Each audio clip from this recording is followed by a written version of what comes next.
First of all, introduction. Second is examples. Third is morphological features.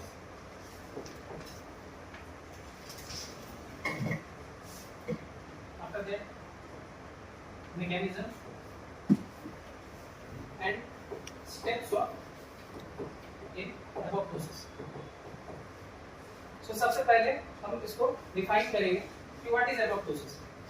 So apoptosis means it is a type of cell death in which की cell अपना कुछ enzymes activate कर रहा है जिसके वजह से कि वो अपना ही डीएनए वो डिग्रेड कर देगा और जो भी डिग्रेड होने के बाद जो भी न्यूक्लियर और साइटोप्लाज्मिक जो भी उसका फ्रेगमेंट्स बचता है वो एपोप्टोटिक बॉडी के अंदर जाके एपोप्टोटिक बॉडी बनके वो शेड ऑफ करेगा. ये ओवरऑल इसका बैकग्राउंड है. अब एपोप्टोसिस के बारे में हम इतना बताएंगे कि ये जैसे एपोप्टोसिस का नाम इसको टर्म दिया गया था 1972 में.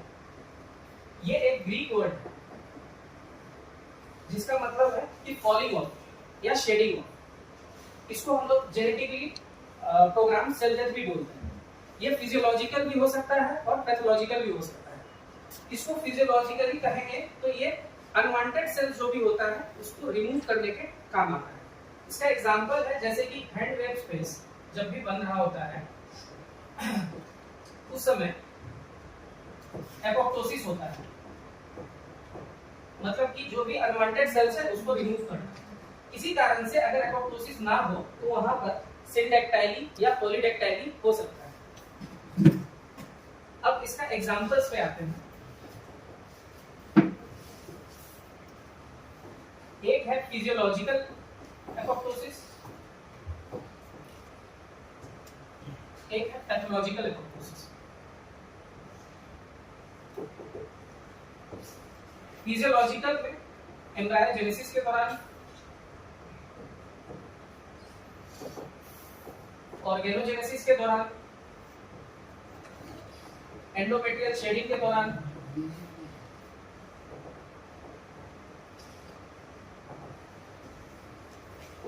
सेल्फ रिएक्टिव लिम्फोसाइट उसको रिमूव करने के टाइम, या फिर कोई भी सेल जो कि अपना पर्पस पूरा कर चुका है उसको उसका एपोप्टोसिस होता है. अब अगर हम लोग पैथोलॉजिकल का बात करेंगे तो ये सबसे पहला है इम्यून मीडिएटेड सेल्स जिसमें एनके सेल्स आता है और CD8 प्लस T लिम्फोसाइट्स आता है. दूसरा है वायरल हेपेटाइटिस,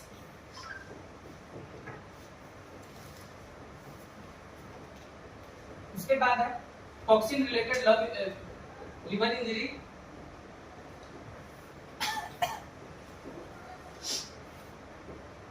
इसका एग्जांपल है कार्बन टेट्राक्लोराइड.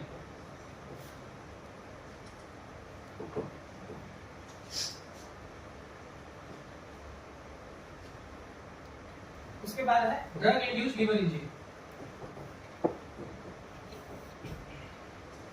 अब हम लोग आते हैं इसका मॉर्फोलॉजिकल फीचर्स में कि मॉर्फोलॉजी पे हम लोग को क्या क्या इसमें मिलेगा.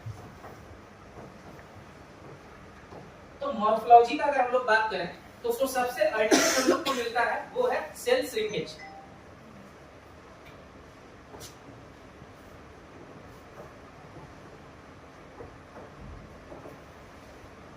और जो मोस्ट कॉमन जो इसका जो मोस्ट कैरेक्टरिस्टिक फीचर है वो है कि क्रोमैटिन का पेरिफेरली जाके एग्रीगेट हो जाता है. ये इसका मोस्ट कॉमन कैरेक्टरिस्टिक फीचर है. उसके बाद थर्ड में आ जाता है कि ये जो इसमें इन्फ्लामेशन है वो एब्सेंट रहेगा. तो उसको हम लोग अगर नेक्रोसिस से कंपेयर करें, इन्फ्लामेशन इसमें एब्सेंट रहेगा. नेक्रोसिस जब रहता है कोई सेल उसमें ब्रीच आ जाता है मेम्ब्रेन में, तो जिसके वजह से एंजाइम्स लीक होता है और इन्फ्लेमेटरी रिएक्शन आता है. लेकिन इसमें क्या है, एपोप्टोसिस में देयर इज नो ब्रीच, इसीलिए इंटैक्ट रहता है मेम्ब्रेन, जिसके वजह से क्या होता है कि देयर इज नो इन्फ्लेमेशन. अब जो ये सेल है एपोप्टोटिक सेल, वो जो उसको हम लोग अगर माइक्रोस्कोपी में देखेंगे तो वो हमको डेंस इसिनोफिलिक बॉडी की तरह दिखता है. एपोप्टोसिस का जो एक स्टडी हुआ था जो कि निमेटोड पे हुआ था, जिसको हम लोग सी एलिगेंस कहते हैं, और पूरा नाम है उसका सीलोरैप्टिटिस एलिगेंस. अब इसका जो मैकेनिज्म है वो 3 फेज में है. एक इनिशिएशन, एक एग्जीक्यूशन, एक रिमूवल ऑफ डेड सेल्स.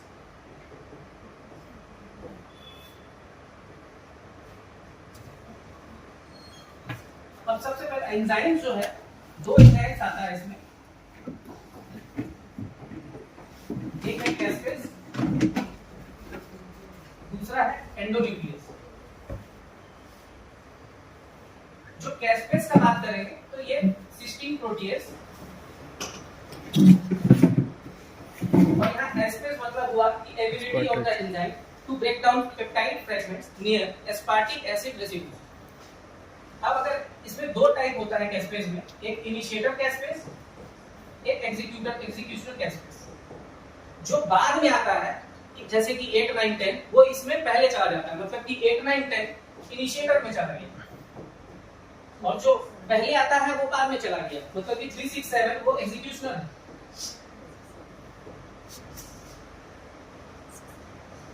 अब आ जाते हैं एंडोन्यूक्लियस। एंडोन्यूक्लियस दो वे में काम करता है, एक तो ये साइटोस्केलेटन ब्रेकडाउन कराएगा,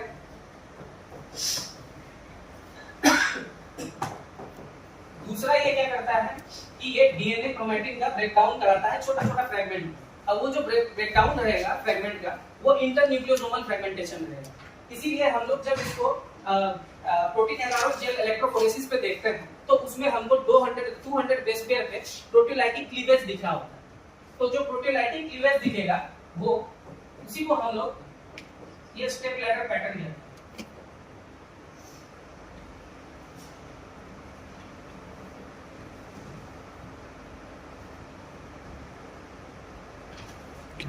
अब इसमें कॉजेस क्या क्या है जिससे एपोप्टोसिस हो सकता है। सबसे पहला है इररिपेयरेबल डीएनए डैमेज, दूसरा है फ्री रेडिकल इंजरी, तीसरा है यूवी रेस, चौथा है रिपरफ्यूजन इंजरी,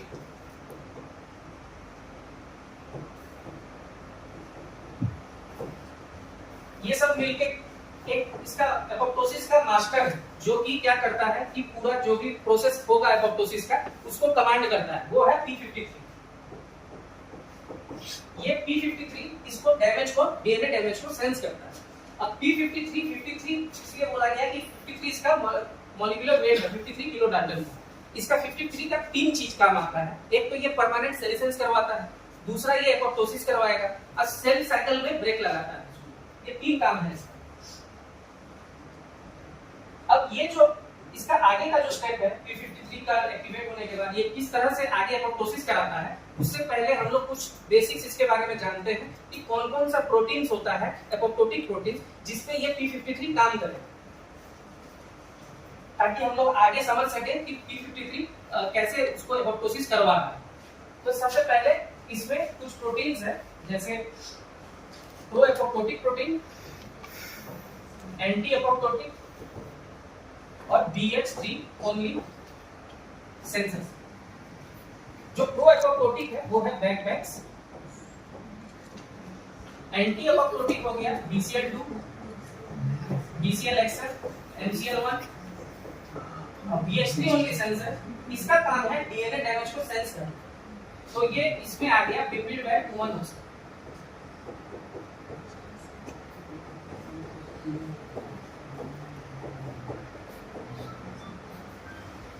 अब इसमें दो सिचुएशन है, एक तो रहता है कि जब नॉर्मल सेल का हम लोग बात करते हैं,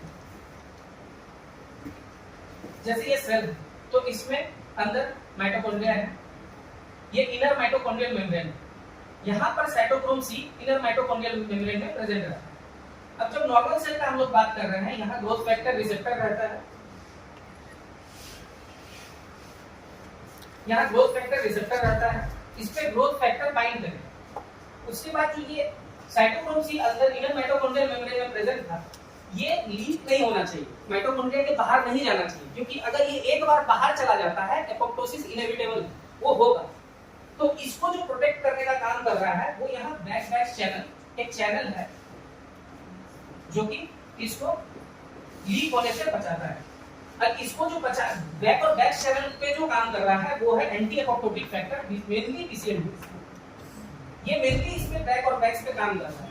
तो इसको ये भी कह सकते हैं कि BCL2 जो है वो आउटर माइटोकॉन्ड्रियल परमेबिलिटी को मेंटेन रखता है, ताकि साइटोक्रोम C लीक ना हो। लेकिन अब हम लोग जब डैमेज सेल की बात करेंगे, तो डैमेज सेल का जब बात करते हैं,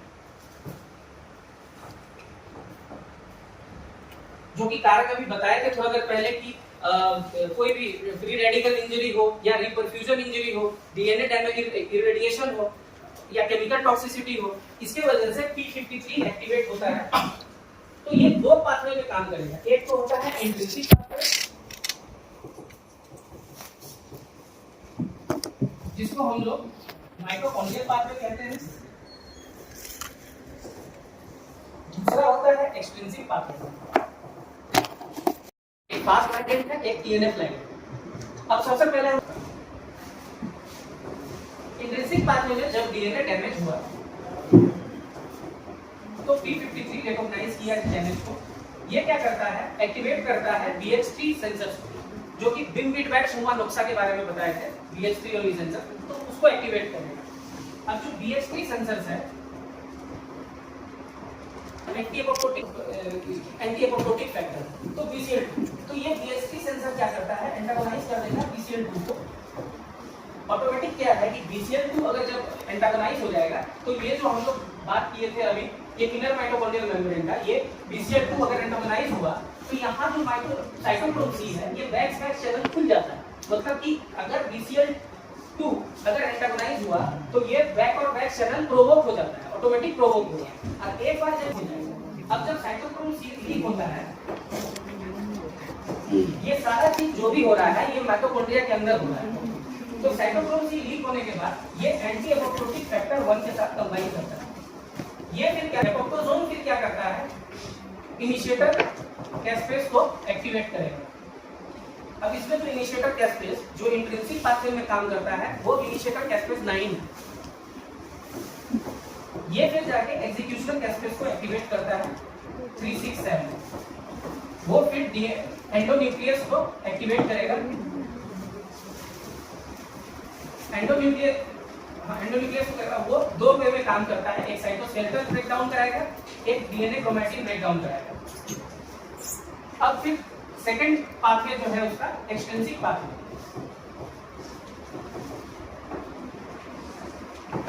इसमें दो लिगैंड का बात कर रहे हैं। एक्सटेंसिव इसलिए बोला गया है क्योंकि इसमें जो लिगैंड है वो बाहर से आ रहा है, outside, from outside, coming from outside. So first of all यहाँ क्या है कि TNF ligand and fast ligand. So TNF ligand binds to TNF receptor. Fast ligand binds to fast receptor. It forms TNF associated dead domain and fast associated dead domain. अब जो ये TNF receptor है या fast receptor है, इसको हम लोग death receptor भी कहते हैं, जिसका मार्कर है CD95। और जो फैट है या फिर TNF एसोसिएटेड डेड डोमेन है, इसको हम लोग एडेप्टर प्रोटीन भी कहते हैं। ये दोनों जाके, क्योंकि इंट्रिंसिक पाथवे पे इनिशिएटर कैस्पेस 9 इन्वॉल्व था, तो अब बच गया 8 और 10। तो 8 और 10 इसमें इनिशिएटर कैस्पेस में, इसमें 8 और 10 एक्टिवेट हुए। वो फिर जाके एग्जीक्यूशन पाथवे में, और जो कि कॉमन है इंट्रिंसिक और एक्सट्रिंसिक के लिए, 367 वो उसको एक्टिवेट करता है। अब वो बाद में फिर से वैसे ही जैसे कि साइटोस्केलेटल ब्रेकडाउन कराएगा और इंटरन्यूक्लियोसोमल फ्रेगमेंटेशन करा के एपोप्टोसिस कराएगा। अब जो इसका फाइनल स्टेप है वो है रिमूवल ऑफ डेड सेल।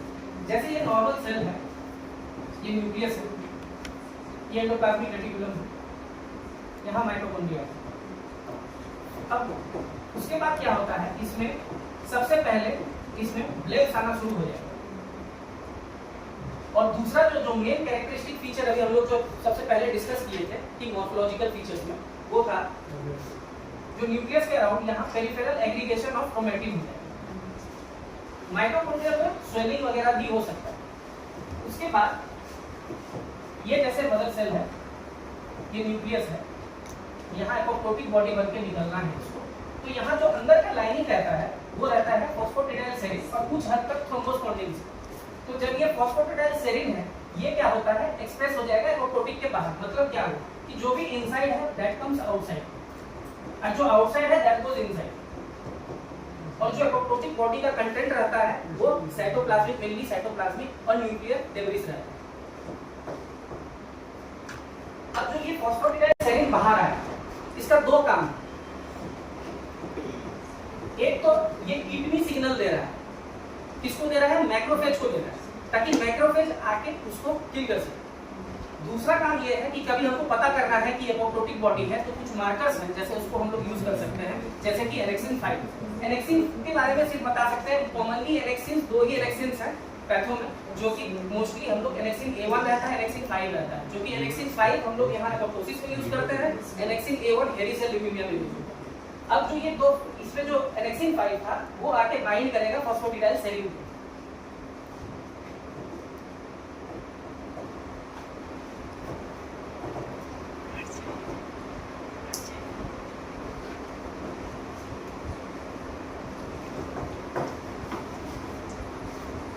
अब कुछ ड्रग्स हैं जो कि एपोप्टोसिस बढ़ाता है और कुछ हार्मोन्स हैं जो एपोप्टोसिस घटाता है, जैसे कि स्टेरॉइड्स, वो एपोप्टोसिस बढ़ाएगा, और हार्मोन्स में ईस्ट्रोजन है और एंड्रोजन है जो कि एपोप्टोसिस घटाएगा। अब हम लोग कुछ टेक होम मैसेज इसके बारे में बताएंगे कि जैसे एपोप्टोसिस के बारे में, और हम कंपेयर करेंगे इसको नेक्रोसिस से।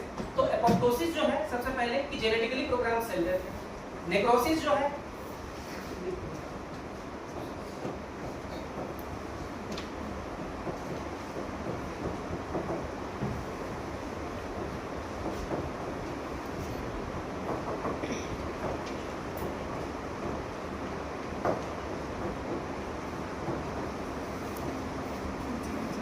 नेक्रोसिस जो है एंजाइमेटिक और इस्कीमिक प्रोसेस है।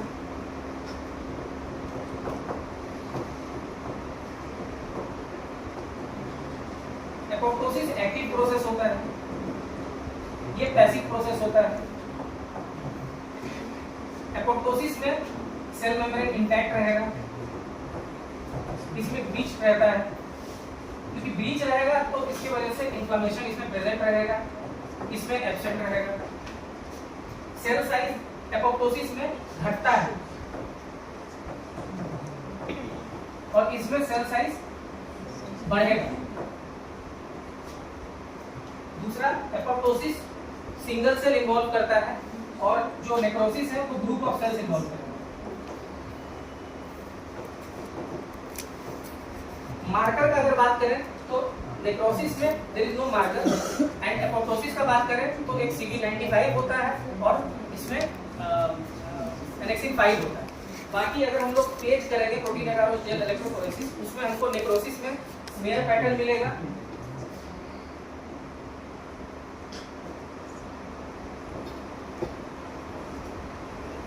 और एपोप्टोसिस में स्टेप लैडर पैटर्न मिलेगा।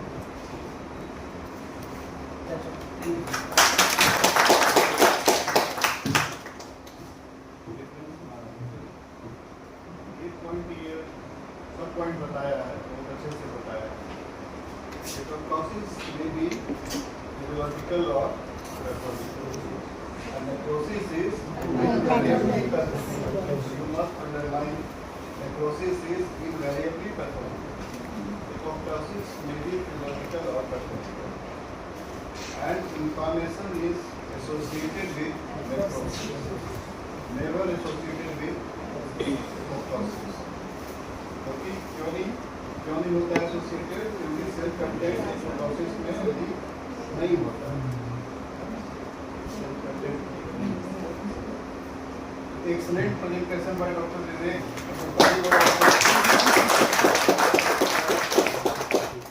बहुत कम टाइम में लगभग पूरा चैप्टर पढ़ा।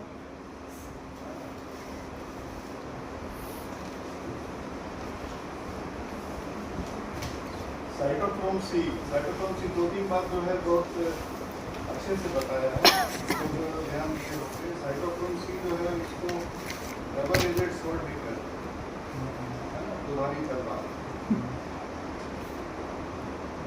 क्योंकि because cytochrome c is necessary for the ATP production and thus it is necessary for the viability of the cells. But if cytochrome C is weak outside the mitochondrial membrane, then it initiates the process of apoptosis. So it's a double-edged sword. And BCL2 family is totally responsible for the leakage of the cytochrome C from the mitochondrial membrane. So the BCL2 family is the on-off switch, death signal का ये on-off switch है ना.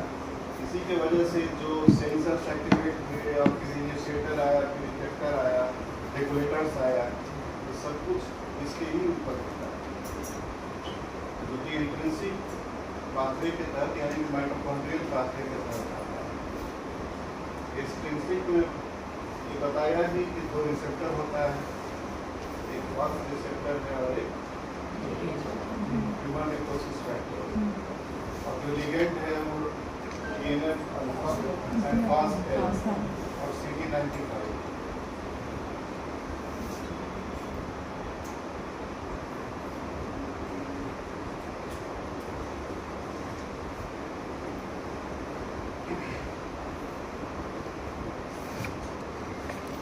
Intrinsic में कौन क्या space active होता है 9 है ना, और एक्सट्रिंसिक में 8. और जो डिफरेंस वाला बताइए दिया, डिफरेंस बहुत इंपॉर्टेंट है, इसलिए कि इसके साथ दो चीज़ एक ही बार में तुम उसको बहुत लिख सकते हो. और ये डिफरेंस करके आता है या ऐसे अलग अलग दिया देगा तो जो कंटेंट वो तो रहेगा ही, तो वैसे भी वो याद रहेगा तो ये बहुत अच्छे से तुम लिख सकते हो. यूजी में तो फिक्स ही है, लगता है कि फर्स्ट क्लास में ये क्वेश्चन फिक्स चाहे 10 नंबर का हो या 15 नंबर का हो, लेकिन ये क्वेश्चन फिक्स आया कि difference between apoptosis and necrosis. Necrosis का कोई आदमी डिफिनेशन बता सकते हो खड़े हो? In proper language cell death नहीं करना, सेल डेथ नहीं करना, इन प्रॉपर लैंग्वेज.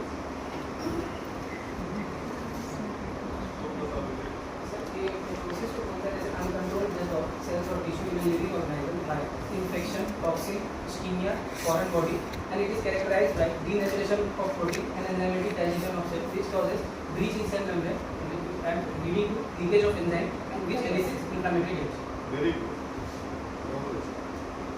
यही डेफिनेशन एक्सटर्नल लोग सुनना चाहते हैं, इसी से कम से कम. यूजी में तो सेल डेथ बोल दिया तो मान लिया जाता है कि पढ़ा इतना तो लड़का पढ़िए दिया, लेकिन पीजी में थोड़ा सुनना चाहता है अच्छे ढंग से, है ना. तो that is the complete difference. And more than satisfactory performance, excellent performance, very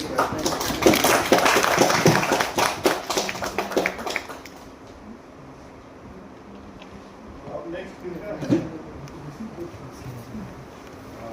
ये तो बहुत अच्छा बताया थे उस बार, क्या कार्टून बना के तो बताया थे. हाँ yes sir, polycythaemia vera. Tuesday को तुम्हारा है ना माइक्रोनॉटिस. शनिवार को किसका था? शनिवार को मानस का. क्या है मानस?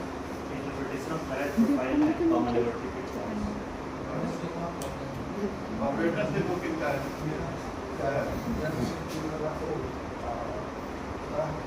बहुत बड़ा. हाँ.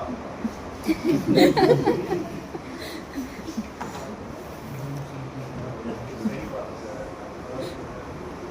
उसको दो पार्ट में दिखा है. हाँ नहीं